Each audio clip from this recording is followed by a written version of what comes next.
హైదరాబాదులో వరద సమస్య పరిష్కరించేందుకు శాయశక్తులా ప్రభుత్వం కృషి చేస్తోందని మంత్రి పొన్నం ప్రభాకర్ తెలిపారు. జీహెచ్ఎంసీ అధికారులతో సమీక్ష నిర్వహించారు. వర్షాలు, వరదల నేపథ్యంలో జీహెచ్ఎంసీ చేపడుతున్న చర్యలపై ఆరా తీశారు. ప్రజా సమస్యలపై గతం కంటే వేగంగా స్పందిస్తున్నామని, యుద్ధ ప్రాతిపదికన సహాయక చర్యలు చేపడుతున్నామని పొన్నం ప్రభాకర్ తెలిపారు. ప్రజలు కూడా ప్రభుత్వానికి సహకరించాలన్న మంత్రి కార్యాలయాల నుంచి అందరూ ఒకేసారి బయటకు రావద్దని విజ్ఞప్తి చేశారు.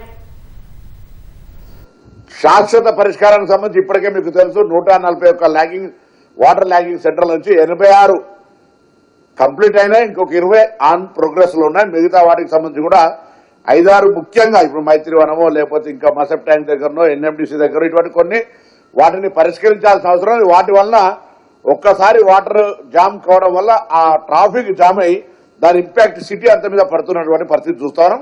వాటిని కూడా త్వరగా పూర్తి చేయడానికి ప్రణాళిక తీసుకొని పోతాను. సో ఈ సందర్భంలో ప్రజల సహకారం కూడా కావాలి. ఇటువంటి పరిస్థితుల్లో కొంత ప్రజల సహకారం ఎందుకు అడుగుతా ఉన్నామంటే, కొంత ఓపికగా వర్షం పట్టడం సేపు కొంత ఆగి దానికి సంబంధించినటువంటి పరిస్థితులను అర్థం చేసుకోవాల్సిన అవసరం ఉంది.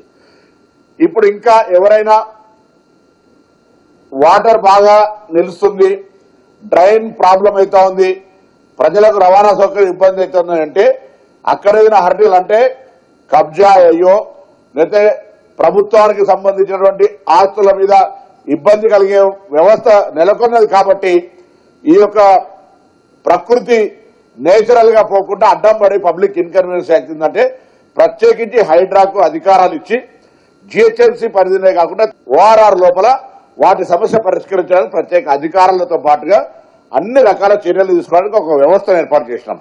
Metro water works, drinking, drain కి సంబంధించినటువంటి స్ట్రీమ్ వాటర్ దానికి సంబంధించిన వాళ్ళు చేస్తారు. స్ట్రాంగ్ వాటర్ సంబంధించి మిగతా జీహెచ్ఎంసీ శానిటేషన్ వాళ్ళు చేస్తారు. ఎలక్ట్రిసిటీ, లైటింగ్ ఎక్కడో అక్కడ కోఆర్డినేషన్ చేసినా స్పెసిఫిక్ ఎక్కడైనా పబ్లిక్ ఇన్కన్వీనియన్స్ ఫీల్ అయ్యి దిస్ ఇస్ ద రీజన్ అని చెప్పగలిగితే వెంటనే అక్కడ అది రిజాల్వ్ చేయడానికి హైడ్రా కూడా ఇక్కడ అందుబాటులో ఉంటుంది.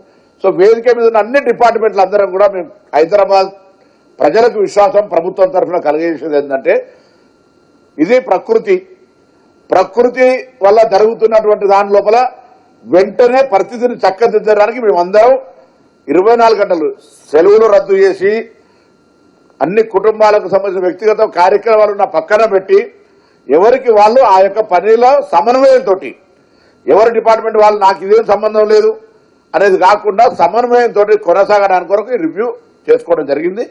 భవిష్యత్తులో అందరం కూడా డిపార్ట్మెంట్లు అందరూ సమన్వయంతో రాబోయే కాలంలో ఇంకా వర్షాలు ఎక్కువ ఉన్నాయి. ఇప్పుడే ప్రొజెక్షన్స్ చూస్తా ఉన్నాయి.